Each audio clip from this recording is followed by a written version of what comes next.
Goeienaand broers en susters, baie welkom ook vanaand by ons aandedediens. Ons weer die wonderlike voorreg om vanaand weer saam die heilige nagmaal van ons Here te vier. Die afkondiging in verband daarmee dat die nagmaal word slegs aan die tafel bedien. Alle mense wat aansoek gedoen het, die aansoeke is goedgekeur gewees. En indien jy 'n besoeker hier is vanaand en jy ook saam ons nagmaal wil vier, is jy welkom om dit te doen. In die eerste plek, as jy ons Here Jesus Christus onvoorwaardelik as verlosser en koning bely en hom ook bidend navolg deur die krag van die Heilige Gees. Tweede plek ook, as u die gereformeerde godsdiens bely en beoefen. Die derde plek ook, as u vrymoedigheid het om die nagmaal in die eie gemeente te vier en ook nie onder die kerklike tug by u eie gemeente is nie. Dan die volgende afkondiging, ons herinner graag net aan ons hemelvaartsdiens.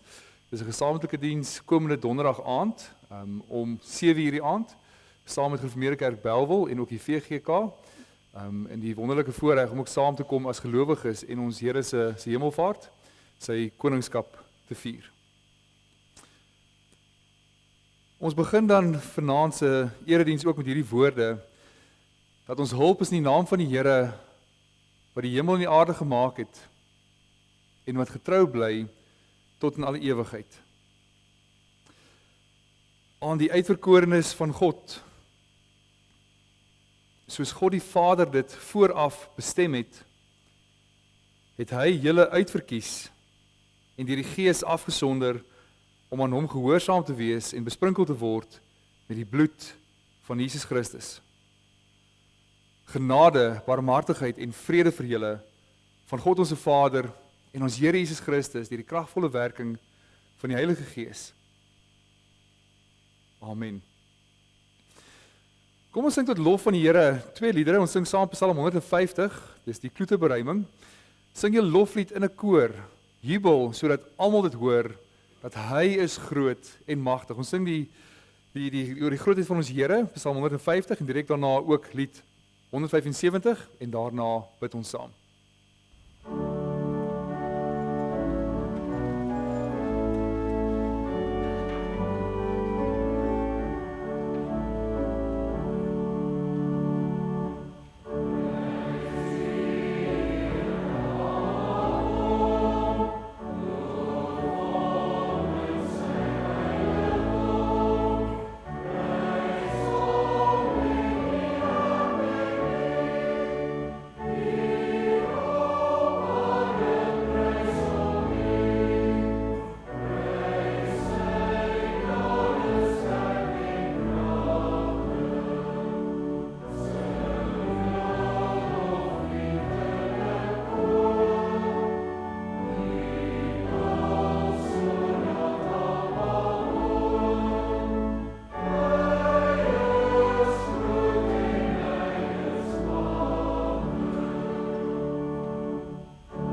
Kom ons bid saam.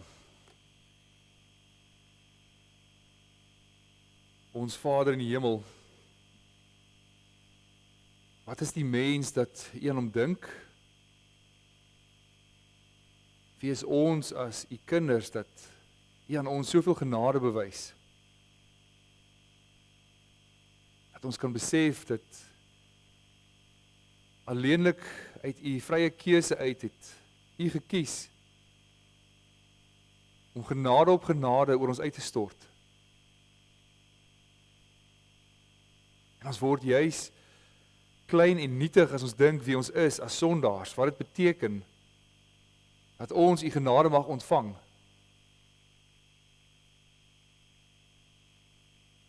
Ons weet en ons beleef ook in ons eie lewe, ons sondige aard, ons sondige natuur. Ons beleef die stryd wat ons soveel keer voer om die goeie te doen. En tog soveel keer beleef ons dit gebeur nie.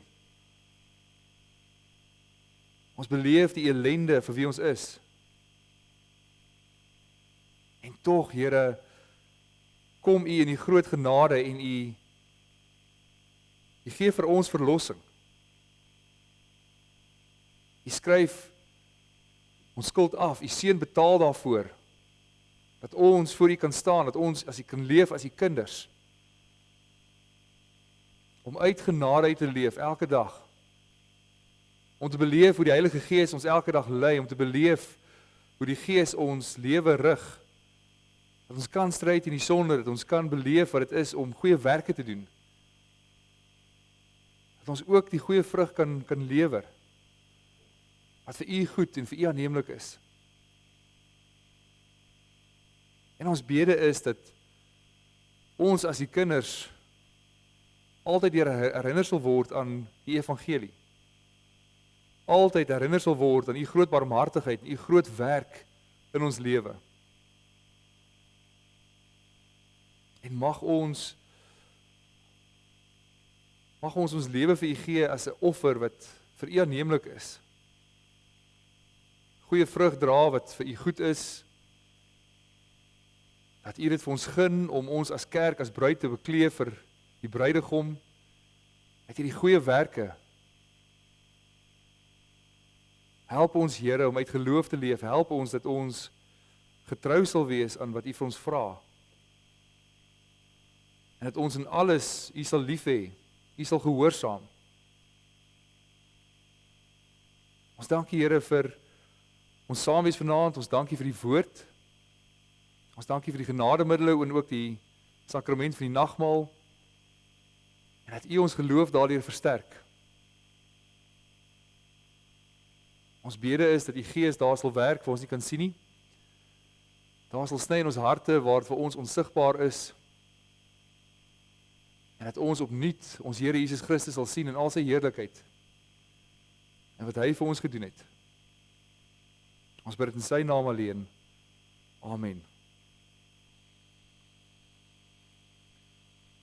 Ons skriflesing kom vanaand uit Johannes hoofstuk 2. Ons gaan daarvan saam lees vanaf vers 13 tot met vers 21.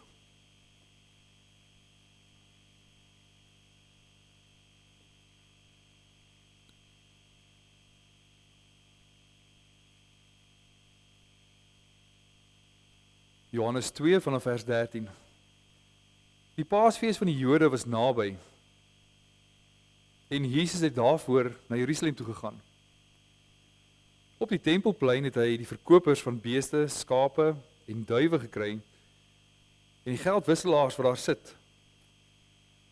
Toe het hy met touwtjies 'n sweep gemaak, en almal uit die tempel uitgejaag, ook die skape en die beeste. Die geld van die geldwisselaars het hy op die grond gegooi en hulle tafels omgekeer.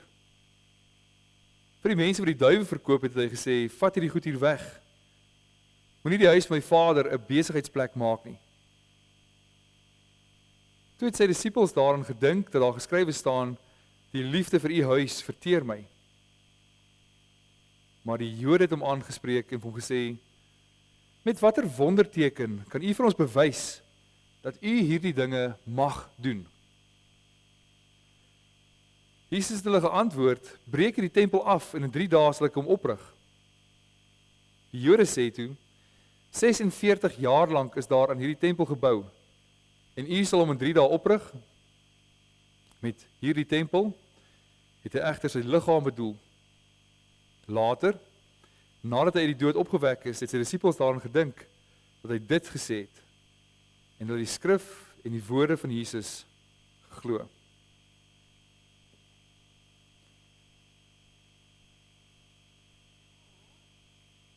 Geliefde broers en susters, hierdie optrede van ons Here Jesus Christus is seker die optrede wat ons beeld van liewe Jesus baie mooi afbreek. Dat Jesus wel gekom het om in liefde teenoor sy naaste te bedien, maar hoe daar die regverdigheid ook en die heiligheid van God en wie God is ook voorop vir hom staan. Hierdie optrede is iets wat mense nie altyd aan die karakter van Jesus koppel nie. Ons dink altyd aan Jesus wat mense genader het en mense gehelp het in 'n situasie waar daar dalk siekte was of waar daar dalk demone was. Jesus wat in elke situasie die plek vir die mense daar half beter agtergelaat het. Aan die ander kant is hierdie teks baie keer iets wat mense wil aanhaal as hulle onbeheerste woede ook het, om te sê mens geregverdig, want Jesus het ook so kwaad geword. Maar dit is baie opmerklik in die gedeelte oor waaroor dit gaan, waaroor word die Here kwaad. En dit gaan hier oor die sonde. Daar is verskeie ander gedeeltes waar hy ook met sondaars werk. Ons dink aan die Here wat genoem word 'n vriend van die tollenaars en die sondaars. En met liefde benader hy hulle ook. Maar in hierdie gedeelte wys hy baie mooi oor waaroor dit gaan as dit kom oor die heiligheid van God. En wanneer mense al hoe meer lou, al hoe meer oppervlakkig begin om die Here te aanbid. Johannes vertel in sy evangelie dat hierdie gebeurtenis plaasgevind het direk na die eerste wonderteken van Jesus by die bruilof in Kana. Nou volgens Johannes, anders as die ander evangelies, het hierdie gebeurtenis heel aan die begin van Jesus se bediening plaasgevind. Die ander evangelies plaas aan die einde van sy bediening. En Johannes vertel dat Jesus en sy disippels die fees van die Jode gaan bywoon het, wat verwys na die Paasfees. Hulle was daar vir die Paasfees van die Jode. Maar die Paasfees behels natuurlik dat die Jode die uittog uit Egipte uit herdenk, die verlossing uit Egipte uit. En juist daar moes die bloed in die kusyne gesmeer word, en daar waar die bloed in die kusyne was van die lam, is daar die huis oorgeslaan, en die doodsengel het nie die eersgeborenes se lewe daar geneem nie. Daar die huis is oorgeslaan. Met ander woorde, hulle vier verlossing. Hierdie is die hoogtepunt van hulle aanbidding op hulle jaarkalender, om juist by mekaar te kom, hierdie Paasfees te vier, waar die Here hulle verlos het en hulle 'n nasie gemaak het, wat selfstandig leef en funksioneer. En nou is hierdie fees vir 7 dae lank gevier. Volgens Eksodus 12 was hierdie fees aanvanklik eers gevier deur die gesinne, en dan sou die kinders vra maar hoekom gebeur dit, en dan sou die ouers verduidelik oor wat daar plaasvind. Maar ons hoor later ook in die ander boeke in Deuteronomium, dat hierdie fees juist dan by die heiligdom gevier moes word, en dat in Levitikus Numeri moes daar op elk van die 7 dae, hoor ons dat daar offers moes gebring word vir die Here.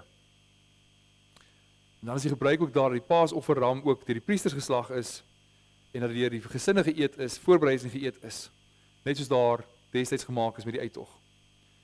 En hierdie praktyk is voortgesit tot en met hierdie tyd van die Nuwe Testament ook. En juist hiervoor, vir die Paasfees, was Jesus in Jerusalem. So dis merkwaardig om op te let waar Johannes hierdie gebeurtenis plaas in die evangelie. Want Jesus se bediening as die gesalfde van deur die Heilige Gees het vir 3 jaar lank plaasgevind, en ons weet dat dit geëindig met 'n Paasfees. En nou plaas Johannes en sê maar sy bediening het 3 jaar van tevore begin ook met 'n Paasfees. Ons weet daar was die voorafgaande gedeelte waar die Here die wonderwerk gedoen het in Kana, waar sy ma hom genader het en gesê, maar doen iets aan die situasie, en hy het vir haar gesê, maar wat is daar tussen my en jou, my tyd het nog nie gekom nie. En hier hoor ons nou by die Paasfees, dat sy tyd gekom het, dat hy begin optree. So hier waar God se verlossing gevier word, waar die dood van die eerstgeborenes van die Farao, waar die Israeliete gespaar is, waar die einde van die slawerny, die verlossing van die Here gevier word, is die eerste geleentheid waar die Here begin optree in sy bediening volgens Johannes. En hoewel Jesus al van tevore ook tydens 'n Paasfees by Jerusalem was, is hierdie die eerste keer dat hy nog gaan optree teen die ontheiliging van die tempel. Op die tempelplein, by die voorkant van die tempel, waar die mans en die vroue, sowel as die heidene bymekaar kon toegelaat is. Juist daar, sien die mense, daar was 'n geskarrel nou van al die handelaars en die beeste en die skape en die duwe en alles was daar, alles wat jy kan offer, wat die Here toegelaat om te offer, was daar gewees. En saam met dit, al die handelaars wat alles ook verkoop. So die handelaars het natuurlik toestemming gekry om daar op die tempelplein te staan, om daar by die tempel hierdie offers te verkoop. So die Joodse leiers het toegelaat dat hulle 'n sogenaamde diens bewys aan die volk. Jy kan jouself indink, iemand wat 'n offer moes bring van reg oor die land, moes daardie offer saam lei tot by die tempel om daar geoffer het. En nou is daar hierdie geleentheid, hierdie besigheidsgeleentheid om offerdiere daar te verkoop op die tempelplein om geld te maak waar aanbidding moet plaasvind.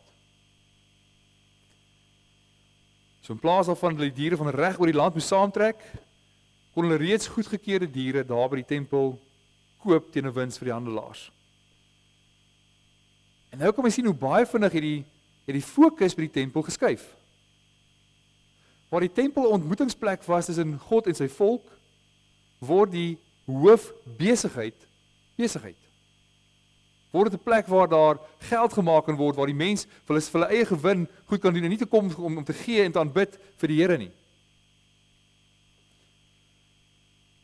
Daar is dus geen twyfel dat daar was huur gevra om daar te staan, fooie om die diere te ondersoek of hulle werklik waar sonder gebrek is. Daar is dus 'n hele besigheid wat ontstaan het waar daar net aanbidding moes plaasvind. So mens sien, dis baie mooi hoe die mense liefde vir hulle self en wat hulle vir hulle self kan kry, vinnig plek gemaak het waar daar liefde vir God moes wees. En die Jode was so gestel daarop dat niks onheilig mag wees, mag in die tempel binnekom nie, soos heidene of onrein diere nie. Maar nou maak hulle oë toe, want nou is daar iets vir hulle in dit. As 'n onrein persoon of 'n heiden of 'n dier nie in die tempel ingebring het, was daar niks vir hulle in dit gewees nie. Maar nou kan hulle geld maak. Nou is daar vir hulle 'n probleem of geen probleem, hulle gegooi blinde oog daarvoor. En dit is opmerklik om te sien hoe die Here die tempel gaan reinig. Hoe die Here te werk gaan met die sonde wat die mens in die tempel ingebring het. Hy gaan nie na die hoofpriester toe en gaan rapporteer die saak by die hoofpriester nie, want heel moontlik weet hy, dit is deel van die hele korrupsie wat daar op die oomblik plaasvind. Aan die ander kant sou uiteindelik al lankal die weg het geruim gewees as die hoofpriester nie ook deel was daarvan nie. Hy gaan redeneer ook nie met die handelaars, of is dit nou reg wat hulle doen nie? Is dit tot eer van die Here om hier te staan en die goed te verkoop wat hulle doen nie? Maar tog reageer hy in geen onduidelike terme op hulle sonde. En hy begin hier 'n hele reformatie. Maar revolusionêr, ondiplomaties, man alleen, rustig, maak hy 'n sweep. Is nie vinnig om dit te maak nie, baie deurdag. Hy het nie hy het nie vinnig net opgevlieg en in onbeheerste woede uitgebars en daar ingegaan nie. Maar baie beheerst 'n sweep gemaak om die diere en die handelaars uit te dryf. Aan die huis van die Here moet afgesonder bly is 'n huis van gebed vir al die nasies. Die tempel is 'n heilige ontmoetingsplek tussen God en die mens. En nou is dit kenmerklik dat Jesus nie sy bediening in die koninkryk begin deur net mense by 'n korrupte godsdiens by te voeg nie. Net mense aan te spoor, maar gaan julle al meer tempel toe want mense kan daar aanbid nie. hy sê nie vir die mense van buite af om net in te kom by die korrupte spul wat daar in die tempel plaasvind nie. Om mense net moet nooi by afgewaterde aanbidding kom word deel van die afgewaterde aanbidding wat daar van God plaasvind by die tempel nie. Maar hy begin hierdie revolusie, hy begin hierdie nuut maak van wat gebeur deur eers die tempel te reinig. Om eers dit te maak vir wat dit bedoel was om te wees, om God te aanbid. En hy doen dit nie deur 'n wonderteken nie. Hy doen dit bloot net om die louheid van die mens aanbidding direk reguit aan te vat. Hulle afgewaterde godsdiens wat hulle het. Hy wys hulle op hulle louheid deur geen doekies om te draai, presies wat te sê waarmee hulle besig is. En dink jouself in die verwarring in. Vir jare lank is hierdie praktyk wat die volk al gewoond geraak het. Mens kan jouself indink, iemand het op 'n stadium gekla oor hoe moeilik dit is om 'n offerdier Jerusalem toe te vat, en iemand kry 'n besigheidsplan. Hy kan dalk buitekant 'n plaas begin, hy kan daar offerdiere verkoop. Nou kan jy self indink, hoe eskaleer dit? Die volgende persoon sê, maar weet wat, nog 'n beter idee is, ek kan nog meer geld maak as jy ou nie van buite af in te dring, ek bring naby die tempel sal ek 'n stalletjie oprig. En die volgende persoon sê, maar weet wat, nog beter, ek sal sommer op die tempelplein dit doen, as dit sommer reg naby is, baie maklik om dit te doen. En elke keer raak die mense gewoond en dan skuif die grense en dan skuif die grense en dan skuif die grense, word dit al hoe meer gemaklik, daarmee gemaklik met die idee van hoe God aanbid moet word in sy heerlikheid en sy heiligheid. Totdat die tempel volledig vol sonde is en net deur sondaars bedryf word, wat vir hulle eie gewin daar staan. Tot op die dag wat Jesus daar kom om alles omver te gooi. Hy wat met gesag praat teen hulle lou godsdiens. En hy gee vir hulle rede daarvoor. Hy sê, moenie van my Vader se huis 'n rowersnes maak nie. Moenie hulle godsdiens vervlak tot 'n menslike gewin nie. En die disippels dink daaraan, maar hoekom? En dan sê hy baie mooi hierdie woorde, die liefde vir u huis verteer my. So daar is eintlik gesag, die disippels besef, maar daar's gesag waarmee hy optree. Die gesag is die skrif. Dis tog die gesag wat bepaal hoe ons lewe moet lyk. Hoe ons God moet aanbid. En nou kom die Here en hy verwyder dit wat nie tot eer van God is nie. En die merkwaardige hiervan is, hy wys vooruit na sy eie bediening. Hy verwys juist daarmee na wat hy gekom het om te doen. Hy het juist gekom om alles weg te neem wat nie tot eer van God is nie. Om daar waar die ontmoetingsplek tussen God en die mens is hy self. En hy gaan daar dit reinig en skoonmaak tussen ons en die mens sodat God daar aanbid kan word. En nou kom die Jode na Jesus toe, en die Jode is heel moontlik die skrifgeleerdes wat toegelaat het daar Mark by die tempelplein is. En ook heel moontlik nog fariseërs saam met hulle. Ons hoor baie mooi, hulle word ons baie duidelik uitgebeeld, hulle het 'n groot liefde vir geld gehad. En hulle kom vat hom aan. En hulle dink nie aan die skrif, wat die skrif sê oor waarmee hy optree nie. En hulle ondersteun nou nie vir Jesus in wat hy doen nie. Hoe kan hy dit doen wat hy doen? Hulle konfronteer hom. Geef ons bewys. Hoe durf jy hierdie doen? En gee vir ons 'n wonderteken. Geef ons 'n teken oor hoekom jy dit doen. Met ander woorde, watter gesag staan agter jou waarmee jy hierdie optrede kan doen? En jy's daarom vir hulle 'n teken. Jy's daarom dat hy 'n wonderwerk vir hulle doen om te bewys dat hy die tempel mag reinig, dat hy gesag het om te doen. En dan weier die Here om vir hulle 'n wonderteken te doen, om sy gesag te wys. Want die Jode mis die punt. Dit gaan nie daaroor of hy die gesag het nie, dit gaan oor die gesag in die woord, maar hulle ken dit nie, hulle sien dit nie. So dit gaan daaroor of wat hy doen reg is. Dit gaan daaroor wat die woord sê toegepas word in 'n lewe. Maar die Jode sien dit nie so nie. Hulle sien weer die gemaksone wat geskei word. Hulle sien waarna hulle gewoond geraak het en hoe die Here dit aanbid en dis maar goed en reg so. En hulle wil nie daarvan dat iemand hulle uit die gemaksone uitdruk en sê maar hou op om met so lou godsdienst die Here te aanbid nie.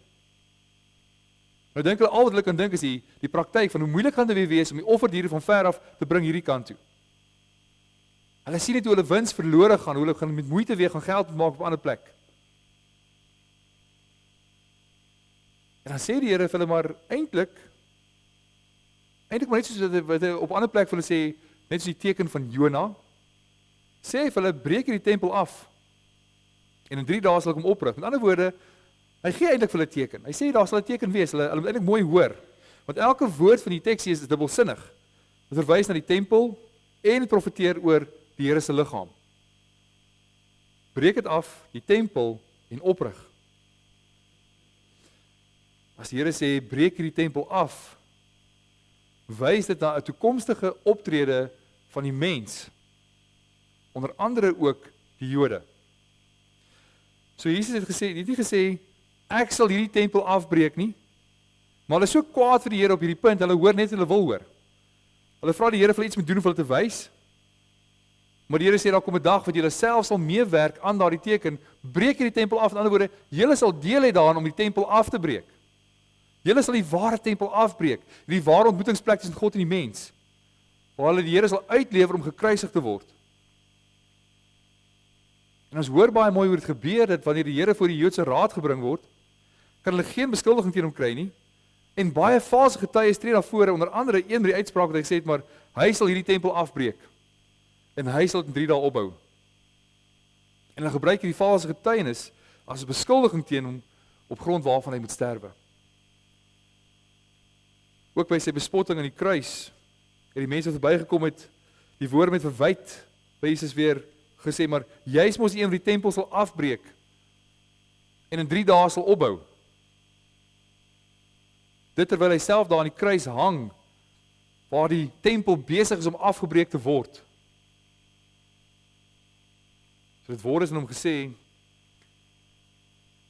voordat sy liggaam as die ware tempel totaal en al afgebreek word, deur die sonde van die mens. En wat dan gebeur is dat hierdie totale sonde van die mens,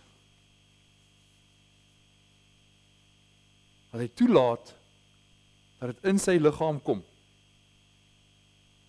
Dat hy toelaat dat die sonde in sy liggaam inkom, hy wat geen sonde geken het nie, wat glad nie sondig was nie, hy wat geen sonde gedoen het nie. Ons hoor baie mooi die Bybel sê, hy word sonde. Hy neem daardie sonde in die ware tempel in. Die heilige liggaam wat geen sonde gehad het nie, wat nooit enige sonde gedoen het nie, word besoedel, deur hy toelaat dat die sonde op hom kom. En wat hy dan doen is, hy betaal vir daardie sonde. Hy betaal die ewige straf wat ons verdien vir daardie sonde, en hy dryf dit uit hierdie tempel uit. Hy reinig ons lewe daarvan. En hy maak sy eie liggaam skoon, die ware tempel maak hy skoon. So die ware tempelgebou kry dus die betekenis, wanneer ons op die liggaam van die Here toepas. Sy liggaam is afgebreek, die sonde het inkom, en hy dryf die sonde uit, en hy oorwin die dood. En hy staan op uit die graf uit. Dus dan jy is hier waar die Here se woorde in vervulling kom, breek julle dit af, maar ek sal dit in 3 dae weer opbou. Dat dink julle hierdie reiniging was buitengewoon? Ek sal vir julle teken gee. Julle sal die wonder beleef wat met die ware tempel gaan gebeur. Die Here wat sy liggaam, die kerk, reinig. En hy betaal vir die sonde van die mens. Hy sterf vir ons sonde aan die kruis. En hy maak die tempel tot die heilige aanbiddingsplek wat dit moet wees. Hy bou in 3 dae weer op, sonder sonde, hierdie ware ontmoetingsplek in Christus alleen. Hy is die ware tempel. Juist sodat ons met vrymoedigheid God kan aanbid. So deur hom is daar versoening tussen God en ons. Ons het vrye toegang tot die Vader. En hy maak ons deel van sy liggaam, die kerk. Hy is die hoof, ons is sy liggaam, en hy was ons weer van alle ongeregtigheid, was hy ons rein. dat in sy liggaam is die plek waar die Heilige Gees woon. In elke gelowige. Dat ons besef, maar die Heilige Gees woon en werk in ons, juist dat ons kan besef wat die werk van die Here is. Dat hy het al my sonde betaal. Hy het volledig vir my aan die kruis gesterf. Dat hy sy liggaam totaal en al gereinig van al die sonde. En juist dan die oproep vir ons as gelowiges ook. Dat ons die tempel moet heilig hou, soos die Here het gemaak het. En juist dan met die viering van die nagmaal, is dit ons belydenis, ons erkenning, ons openbare belydenis eintlik om te sê, maar ons weet, my sonde is volledig betaal deur my Here Jesus Christus. Hy het al my sonde voor God betaal. Dat daar in my is tempel van die Heilige Gees, geen spikkel van sonde voor die aangesig van die Vader nie. Dat indien ons Here Jesus Christus dit nie gedoen het nie, die tempel nie volledig gereinig het nie, sou ons nie tot God kon nader nie. Maar die Here vra nog steeds bekering van ons. Hy vra nog steeds dat ons nie voortgaan in 'n flou en afgewaterde geloofslewe nie. Dat ons die Here nie van harte aanbid nie. Dat ons eie begeertes plaas bo die van die Here. Dat ons godsdienst afwater en iets anders daar byvoeg of ophef. Die Here vra dat ons die Here van harte aanbid. Onsself ook ondersoek. Lyk my lewe so? Aanbid ek die Here met hart, siel, krag en verstand? As jy daarom gehoorsaam sal wees in die Heilige Gees, ons juist bring by die Heilige Tempel om God van harte te aanbid. Ons vier die nagmaal met hierdie absolute sekerheid. My sonde is volledig betaal. Ek is skoon gewas deur die bloed van Jesus Christus. Om vir ewig die Vader deur my Here Jesus Christus, die tempel, die heilige tempel, te aanbid. Amen.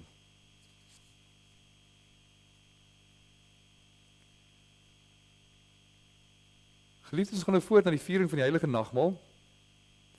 En ek gaan vir ons die formulier daarvoor ook voorlees.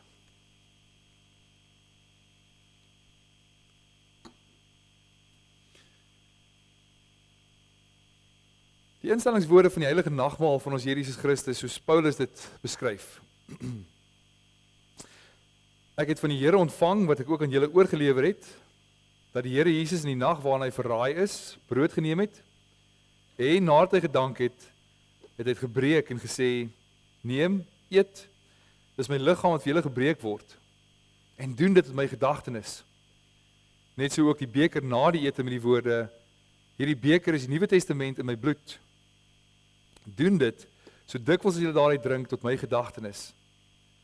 Want so dikwels as julle hierdie brood eet en hierdie beker drink, verkondig julle die dood van die Here totdat hy kom. Wie dan op 'n onwaardige wyse hierdie brood eet of die beker van die Here drink, sal skuldig wees aan die liggaam en die bloed van die Here. Om die nagmaal troostryk te vier, is dit nodig dat ons onsself ook vooraf ondersoek. Die ware selfondersoek bevat hierdie 3 hoofpunte. Ons moet nadink oor ons sonde, en ons met diepe berou hieroor voor God verootmoedig. Die vaste belofte van God glo dat al ons sondes alleen op grond van die soenverdienste van Christus vergewe is, en dat sy volkome geregtigheid ons toegereken en geskenk is. Ons die opregte begeerte hê om met ons hele lewe dank aan God te bewys, opreg vir hom te wandel en in ware liefde met ons naaste te lewe. Wie so gesind is, wil God in genade aanneem en in die seëninge van die nagmaal laat deel. Maar hulle wat sonder berou God se gebod oortree, eet en drink 'n oordeel oor hulle self. Tog kom ons nie in die nagmaal omdat ons onsself sonderloos ag nie, inteendeel, ons kom juis omdat ons lewe buite onsself in Christus soek. Ons het deur die genade van die Heilige Gees van harte berou oor ons sondes en begeer om volgens al die gebooie van God te lewe. Daarom kan ons seker wees dat God ons in genade aanneem en waardig maak om deel te hê aan die hemelse spys en drank. Die Here leer ons die doel van die nagmaal wanneer hy sê, doen dit tot my gedagtenis. Om dit te doen, moet ons opreg glo dat hy deur die Vader in die wêreld gestuur is, waar 'n mens geword het en as sondelose lam die toorn van God gedurende sy hele lewe op aarde vir ons gedra het. Hy met volmaakte gehoorsaamheid God se wet vir ons vervul. Dat hy ons smaad gedra het sodat ons nooit weer tot skande sou word nie. Ons moet opreg glo dat hy onskuldig ter dood veroordeel is sodat ons voor die gerig van God vrygespreek kan word. Dat hy aan die kruis vasgespijker is om die skuldbrief van ons sondes vas te naal. Ons moet glo dat hy ons vervloeking op hom geneem het om ons met sy seun te vul. Dat hy helse pyn en bange God verlatenheid gelei het toe hy uitgeroep het, my God, waarom het u my verlaat? Sodat ons nooit meer deur God verlaat sou word nie. Ons moet glo dat hy met sy dood en bloedstorting die ewige genadeverbond bekragtig met die woorde, dit is volbring. Dan word die tekens van die brood en wyn telkens weer 'n versekering dat hy hom in ons plek oorgegee het en dat hy ons so seker met sy liggaam en bloed voed as dat ons die brood en die wyn eet en drink. So wil Jesus Christus ons deur sy gees van sy liefde verseker en ons tot die vaste wete bring dat ons ook tot hierdie genadeverbond behoort. En elke keer as ons nagmaal vier, verkondig ons sy dood totdat hy kom. Daarom laat die nagmaal ons ook met groot verlange uitsien na die bruilofsmaal van die lam. En so leer die nagmaal ons om ons enige kruisoffer van ons Here Jesus Christus as die enigste grondslag van ons saligheid en die geloof te omhels. Daar is sy liggaam gebreek en sy bloed vergiet tot 'n volkomme versoening van al ons sondes. En het hy vir ons die ware voedsel en drank van die ewige lewe geword. Deur sy dood het hy ook vir ons die lewendmakende Gees verwerf, wat ons aan Christus in ware gemeenskap verbind en in al sy rykdomme laat deel. Die Heilige Gees bind ons ook as lede van een liggaam in ware liefde saam. Omdat ons almal aan een brood deel het, is ons almal een liggaam. Daarom het ons almal wat deur die geloof in Christus ingelyf is, die eenheid in liefde met woord en daad teenoor mekaar bewys. En mag God deur sy Gees ons daartoe help. Amen. Kom ons bid saam.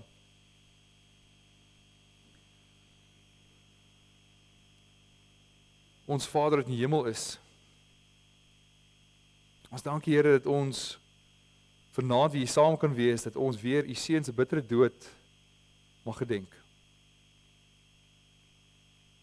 Dat ons juist sal besef oor hoekom u seun gestuur het en hoe groot u liefde vir ons is, dat u ons gekies het, dat hy vir ons moet sterf.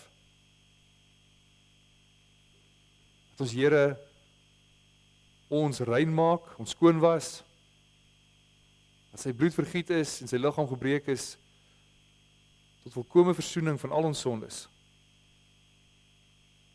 En ons bede is dat u deur die Gees aan ons tog 'n opregte vertroue in ons harte sal gee. Dat ons onsself al hoe meer aan die seun sal oorgee. As getroue navolgers, getroue disippels agter hom sal aanloop. En juis ook sodat ons nie in onsself mag lewe nie, maar juis in hom mag lewe. Verseker ons tog opnuut weer dat u ons genadige Vader is en dat ons u kinders is en u erfgename is. Help ons Here om onsself te verloon. Help ons om ons Here Jesus Christus te bely met verlange te wag op sy wederkoms. Ons bid dit in Jesus naam alleen. Amen. Geliefdes, terwyl die tafel vir ons gereed gemaak word, kom ons sing saam lied 386, ons sing daarvan saam vers 1 en vers 2, jy is die woorde, deur die bloed is ons verlos, en jy is daardeur word ons skuld vergewe.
Verhef nou julle harte tot Jesus Christus, ons voorspraak aan die regterhand van die Hemelse Vader, en wees verseker dat die Heilige Gees u net so seker met Jesus se liggaam en bloed versterk, as wat u die tekens van die brood en die wyn tot sy gedagtes ontvang.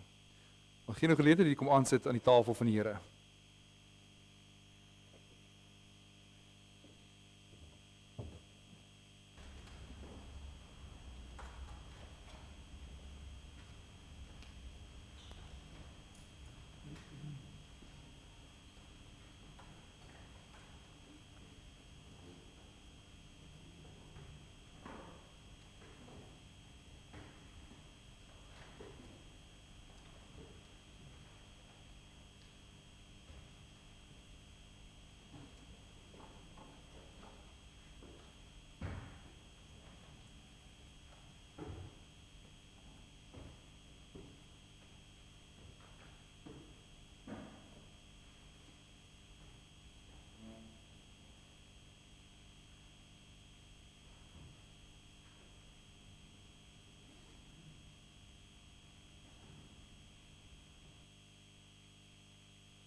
Geliefdes, die brood wat ons breek, is die gemeenskap met die liggaam van ons Here Jesus Christus.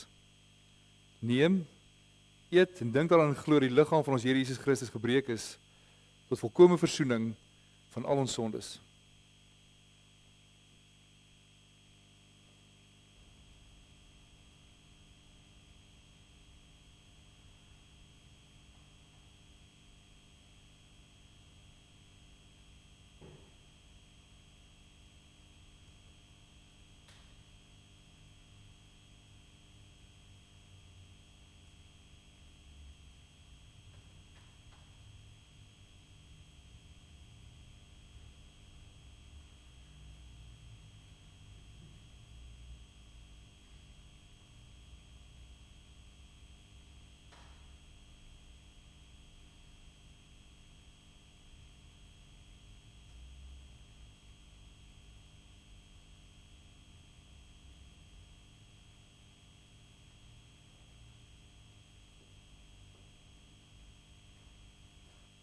Geliefdes, die beker van danksegging wat ons met danksegging seën is die gemeenskap met die bloed van ons Here Jesus Christus. Neem, drink almal daaruit en dink daaraan en glo dat die bloed van ons Here Jesus Christus vir ons gevloei het tot volkomme versoening van al ons sonde.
Geliefde broers en susters, ons erken en bely dat ons Here Jesus Christus al ons sondes weggeneem het. En kom ons sing aan tafel dan ook Skrifredeling 5:4 vers 1 en 2.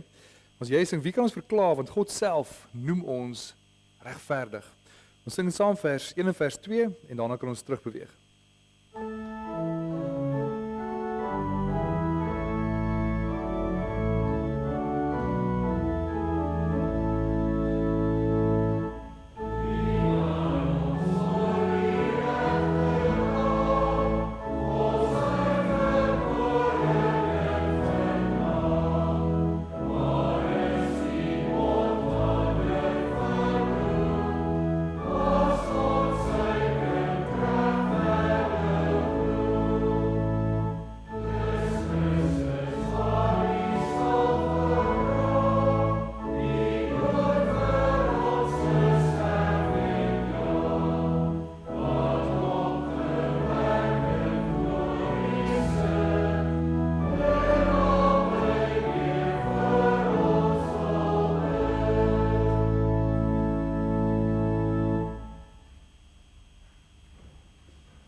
Geliefdes, omdat die Here ons met die hemelse brood verkoop het, laat ons almal saam in dankbaarheid sy naam loof en prys met die volgende woorde: Loof die Here, o my siel, en alles wat binne in my is, sy heilige naam. Loof die Here, o my siel, en vergeet geen een van sy weldade nie. Wat al jou ongeregtigheid vergewe, wat al jou krankhede genees, wat jou lewe verlos van die verderf, wat jou kroon met goedertierenheid en barmhartighede.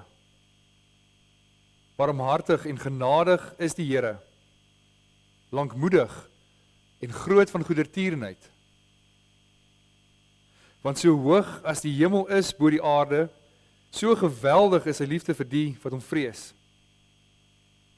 So ver as die ooste verwyderd is van die weste, so ver verwyder hy ons oortredinge van ons. Hy het selfs sy eie seun nie gespaar nie, maar hom vir ons almal oorgegee en ons alles genadiglik met hom geskenk. Daarom sal ons mond en hart die lof van die Here verkondig van nou af tot in ewigheid. Amen. Ons gaan nou saam bid en eintlik as 'n slotlied ook saam sing dan nou Skrifbreiding 10:1. Ons sing daarvan saam verse 1 tot 4 is die Onse Vader. Ons sing baie mooi, ons Vader wat wie ons ophef, hart en oog. Ons bid in stil eerbied. Gee dat U naam deur ons geken, geëer, gevrees en in alles mag geheilig wees. Kom staan en sing ons saam Skrifbreiding 1:4 of 10:4, 10:1, ekskuus, vers 1 tot 4.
Nadat die seën uitgespreek is, gaan ons saam sing Skrifbybel 19:3, verse 1 tot 3.